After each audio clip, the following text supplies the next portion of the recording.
इंदिरा गांधी के अंतिम 12 घंटे। दोस्तों, तारीख था 30 अक्टूबर 1984 और जगह थी दिल्ली में स्थित सतरगंज रोड। दिन भर की थकावट के बाद रात के 12 बजे इंदिरा सो गई, लेकिन उसको बिल्कुल भी अंदाज़ा नहीं था कि वह रात उसकी आखिरी रात है। फिर तारीख आता है 31 अक्टूबर 1984। इस दिन भी उजाला हर रोज़ की भांति था और दिल्ली की सड़कों पर हल्की सी ठंडी और गुलाबी रोशनी थी। सुबह 6 बजे इंदिरा सोकर उठी और कुछ समय एक्सरसाइज के बाद ठंडे पानी से स्नान कर लिया और फिर इंदिरा तैयार होने लगी, क्योंकि उसको 9 बजे अंग्रेजी पत्रकार को अपना इंटरव्यू देना था। इंदिरा डाइनिंग टेबल पर नाश्ता कर रही थी, तभी उनका पर्सनल डॉक्टर माथुर आते हैं और उनका हेल्थ चेकअप करते हैं। कुछ देर तक माथुर के साथ इंदिरा गपशप करती है और कुछ देर बाद सुबह 8:30 बजे इंदिरा इंटरव्यू के लिए पैदल निकल पड़ती है, क्योंकि पत्रकार का दफ्तर उसके आवास से कुछ ही दूर पर था। इंदिरा संकरे गली से पैदल चलते जाती है और इंदिरा के पीछे पीछे पुलिस का जत्था आता है और उन्हीं पुलिस वालों में से एक पुलिस वाला इंदिरा के लिए छाता लेकर साथ साथ चलते रहता है और उनसे पीछे कुछ ही दूर पर उनके निजी सचिव राजेंद्र कुमार धवल साथ चल रहे होते हैं। ठीक उनके पीछे दरोगा भी चल रहे होते हैं। इंदिरा जैसे ही लकड़ी के गेट के पास पहुंचती है, सामने बैयत सिंह खड़े होते हैं।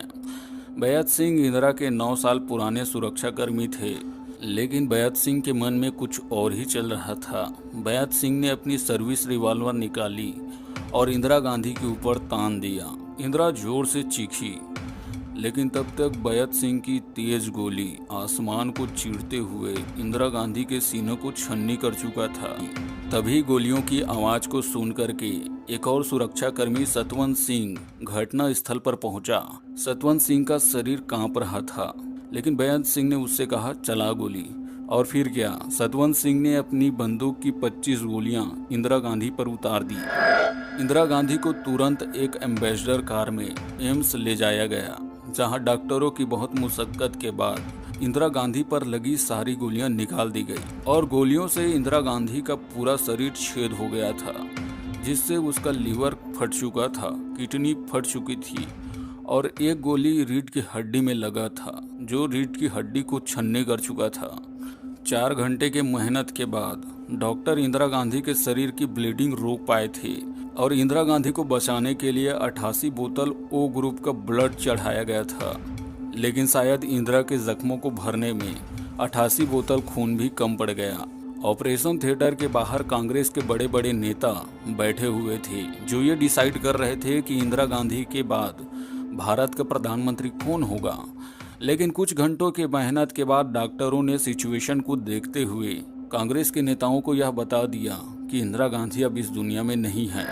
कुछ घंटों बाद राजीव गांधी भी एम्स पहुंच गए, जो कि बंगाल के दौरे पर थे, और करीब 2:23 में इंदिरा गांधी की मौत की आधिकारिक पुष्टि कर दी गई।